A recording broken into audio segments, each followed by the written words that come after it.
శుభమస్తు. ఓం నమ శివాయ. కైలాస శిఖరే రమ్యే, కైలాస పర్వతం పైన ఆదిదేవుడు కొలువై ఉన్నాడు. వెళదాం, చూద్దాం. ఇంద్రాది దేవతలే ఆ స్వామిని సేవించి తరిస్తున్నారు. మానవులం మనం ఎప్పుడు వెళ్ళాలి, ఎలా వెళ్ళాలి?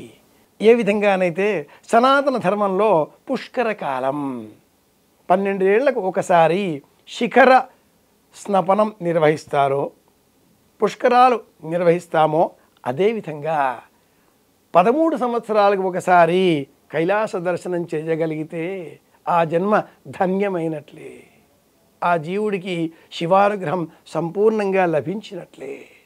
అటువంటి తరుణం 2026వ సంవత్సరం, అంటే వచ్చే సంవత్సరమే. కొన్ని వందల వేల సంవత్సరాలుగా బౌద్ధ ధర్మ గ్రంథాలలో అతి రహస్యంగా ఉన్న ఈ వర్తమానం ఈ మధ్యకాలంలో విశేషంగా పరిక్రమల కారణంగా అందరికీ తెలియవచ్చింది. 2013వ సంవత్సరం అనంతరం ఇదే 2026వ సంవత్సరం వచ్చే సంవత్సరం. కైలాసం వెళదాం అనుకుంటున్నారా? ఇప్పుడే మీ పేరు నమోదు చేసుకోండి. మీరు కైలాసం వెళ్ళగలిగితే జన్మధన్యమైనట్లే. అమ్మా నాన్న ఉన్నారా? వారిని కూడా తీసుకుని వెళ్ళే ప్రయత్నం చేయండి. కైలాసానికి ఒక్కరు వెళ్ళకూడదు, వెంట ఎవరినైనా తీసుకుని వెళ్ళాలి.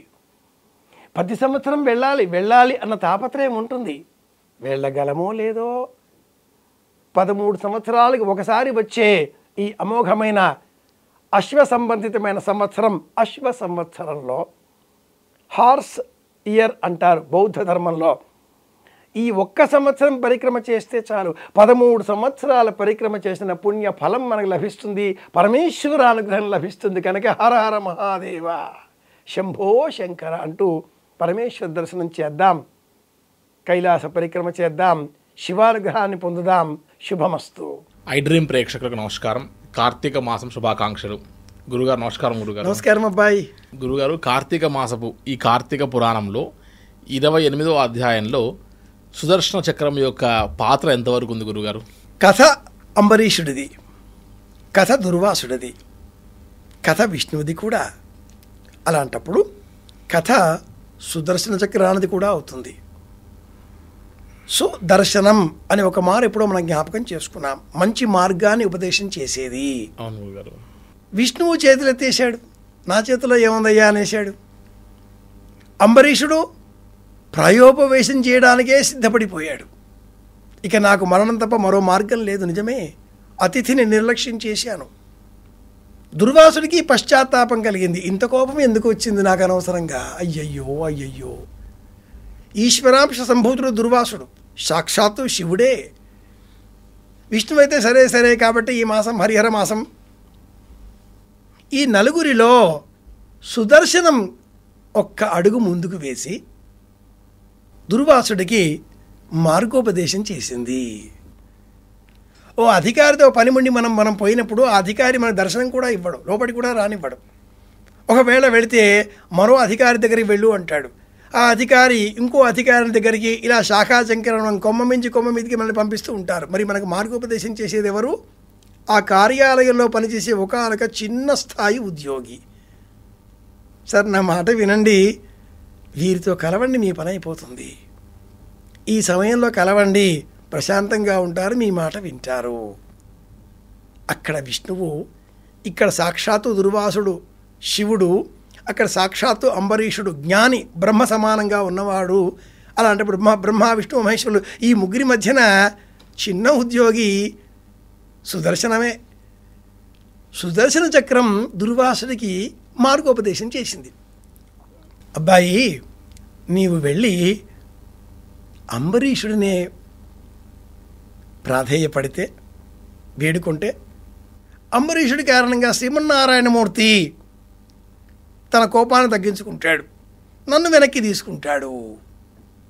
ఎంత సులభంగా తేలిపోయింది సమస్య. సమస్యకి సమాధానం ఉంటుంది. సావధానమైన మనస్సుకే సమాధానం లభిస్తుంది. ఇంతవరకు దుర్వాసుడికి సావధానమైన మనస్సు లేదు, ఆందోళనతో ఉన్నాడు. నేను, కోపం, తీవ్రత, అహం, సావధానం లేదు, సంయమనం లేదు, ఓపిక లేదు. ఎక్కడ ఓపిక ఉంటుందో అక్కడ శ్రద్ధ ఏర్పడుతుంది. శ్రద్ధ ఉన్న చోట కోపం రాదు.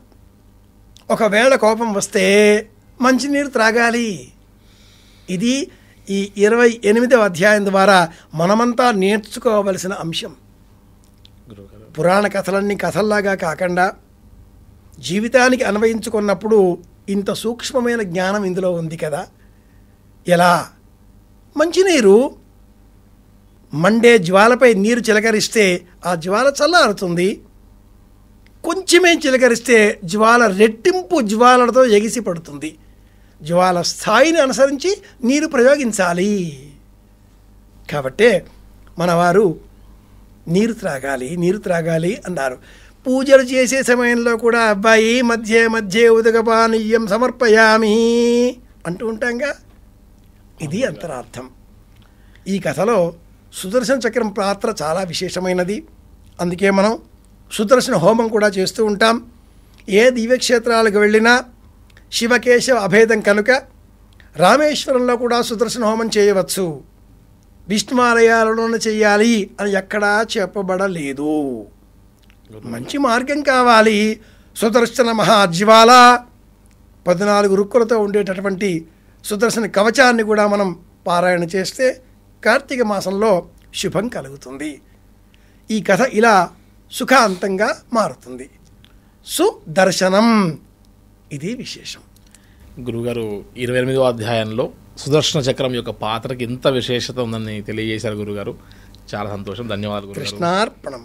And for more videos, Please subscribe to iDream. Please subscribe to iDream. Please subscribe iDream. And please subscribe to iDream. For more videos, subscribe to iDream. please like, share and subscribe to the channel. Congratulations, iDream. Subscribe to iDream. Subscribe to iDream. So subscribe to iDream Media. iDream ki iDream team andarki huge congratulations. Please subscribe iDream Media. Please subscribe to iDream. Subscribe iDream. Please subscribe to iDream. iDream అంటే నా కళల ఛానల్ను subscribe చేసుకున్న నోరు తిరుగుతలేదు. మీరైతే గంట గుర్తు కొట్టండి. For more such videos, please subscribe to iDream.